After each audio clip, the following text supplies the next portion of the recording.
AP assembly మాజీ speaker Tammineni Sitaram భూ కబ్జా కేసులో ఇప్పుడు కీలక పరిణామం చోటు చేసుకుంది. తమ్మినేని కుమారుడు చిరంజీవి నాగ్కు కండిషనల్ బెయిల్ ఇచ్చింది కోర్టు. 4 కోట్ల భూ వివాదం కేసులో నిందితుడిగా ఉన్న నాగ్ కొంతకాలంగా పరారీలోనే ఉన్నారు. ఇవాళ శ్రీకాకుళం పిఎస్ లో లొంగిపోవడంతో కోర్టులో హాజరుపరిచారు పోలీసులు. విచారణ సందర్భంగా తన ఆరోగ్య పరిస్థితిని కోర్టు దృష్టికి తీసుకువెళ్లారు. దీంతో నాగ్ ఆరోగ్య కారణాలను పరిగణనలోకి తీసుకున్న కోర్టు బెయిల్ ను మంజూరు చేసింది. అయితే కేసు విచారణలో భాగంగా ఈ నెల 10న తప్పనిసరిగా హాజరు కావాల్సిందేనని ఆదేశాలను కూడా జారీ చేసింది కోర్టు. ఇప్పటికే ఈ కేసులో మధ్యంతర ముందస్తు బెయిల్ పై ఉన్నారు తమ్మినేని సీతారాం, ఆయన భార్య వాణి. ఇదే అంశంపై మోర్ డీటెయిల్స్ మా ప్రతినిధి ప్రసాద్ అందిస్తారు. ప్రసాద్, చెప్పండి, తమ్మినేని సీతారాం తామే మోసపోయామంటూ రీసెంట్ గా ఒక వీడియోను రిలీజ్ చేశారు. ఇన్ఫాక్ట్ అండ్ భార్య వాణికి సంబంధించి ఒక్క కేసే కాదు, మిగతా చోట్ల కూడా భూ కుంభకోణానికి సంబంధించిన కేసెస్ ఆవిడపై ఉన్నాయి. సో ఈ రోజు తన కుమారుడికి సంబంధించిన లేటెస్ట్ కేసు అప్డేట్స్ ఏంటి, ఆయన బెయిల్ కు సంబంధించిన అప్డేట్స్ ఏంటి ప్రసాద్?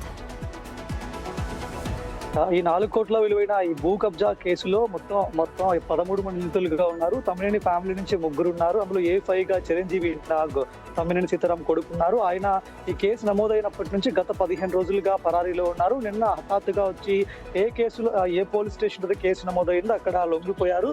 పోలీసుల తర్వాత కోర్టుకు తీసుకెళ్లారు. కోర్టు అయితే అతనికి కండిషనల్ బెయిల్ అయితే ఇచ్చింది. ఈ మంత్ 10న మళ్ళీ అటెండ్ అవ్వాలని చెప్పింది. కండిషనల్ బెయిల్ లో భాగంగా కొన్ని కండిషన్స్ పెట్టింది. పోలీసులు ఎప్పుడు విచారణకు రమ్మంటే అప్పుడు వెళ్ళాలి, దర్యాప్తుకి పూర్తిగా సహకరించాలని కూడా కోర్టు చెప్పడం జరిగింది. సో ఈ నేపథ్యంలో ఈ కేసుకు సంబంధించి ఇప్పటికే 13 మంది నిందితులుగా ఉన్నారు. అందులో 8 మంది ఆల్రెడీ జూలై 19నే పోలీసులు అరెస్ట్ చేసి కోర్టు కూడా జ్యుడిషియల్ రిమాండ్ కి తరలించింది. అందరూ కూడా ప్రెజెంట్ జ్యుడిషియల్ రిమాండ్ లో ఉన్నారు. అయితే ప్రసాద్, ఈ కేసులో కీలకంగా తమ్మినేనికి సంబంధించిన స్టేట్మెంట్స్ చూస్తే తాము కూడా ఈ కేసులో ఇరుక్కుపోయిన వాళ్ళమే, రైటర్సే మమ్మల్ని మోసం చేసి ఆ భూమిని అమ్మేశారు, వివాదాల్లో ఉన్న భూమిని అమ్మేశారు అంటూ కూడా ఆయన చెప్తున్నారు. అంటే కనీసము ఆ భూమికి సంబంధించి ఎటువంటి లీగల్ డాక్యుమెంట్స్ వీళ్ళు చెక్ చేసుకోలేదా? కోర్టులో వీళ్ళపై ఎటువంటి అప్రోచ్ ఉండబోతోంది ప్రసాద్?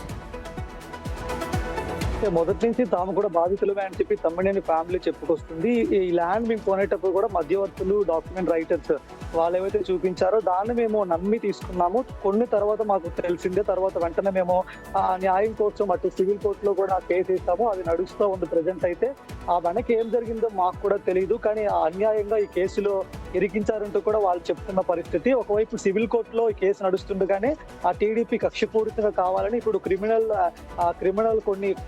సంబంధించిన సెక్షన్లు పెట్టి తమ వేధిస్తుందంటూ కూడా తమ్మినేని ఫ్యామిలీ వాళ్ళు. ఏదేమైనా కూడా ప్రెజెంట్ పోలీసులు ఈ కేసును దర్యాప్తు చేస్తున్నారు. కేసు అంతా కూడా ప్రెజెంట్ కోర్టు పరిధిలో ఉంది.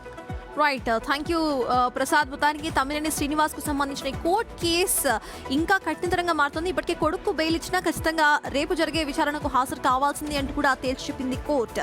ఇటువంటి ల్యాండ్ కు సంబంధించిన ఏవైతే కేసెస్ ఉన్నాయో వాటికి సంబంధించి మేమే బాధితులు అన్నా సరే కోర్టు సీరియస్ గానే పరిగణనలోకి తీసుకుంటుంది. ఎందుకంటే ఒక ల్యాండ్ ను కొనేటప్పుడు దానికి సంబంధించిన లీగల్ లింక్డ్ డాక్యుమెంట్స్ ఖచ్చితంగా చెక్ చేసుకోవాలి. సో ఎవరైతే ఫర్దర్ గా ల్యాండ్స్ కొనుక్కునే ప్రయత్నాలు చేస్తున్నారో, రైటర్స్ మోసం చేశారంటూ మేమే బాధితులు అంటూ చెప్పే వీలు లేదు. కాబట్టి కోర్ట్ కేసెస్ చాలా వరకు లాగ్ అవుతూ ఉంటాయి. కాబట్టి ల్యాండ్ కు సంబంధించిన లీగల్ లింక్డ్ డాక్యుమెంట్స్ ఖచ్చితంగా చెక్ చేసుకున్న తర్వాతే ఇటు ల్యాండ్ ను కొనే అప్రోచ్ చేయండి, కొనడానికి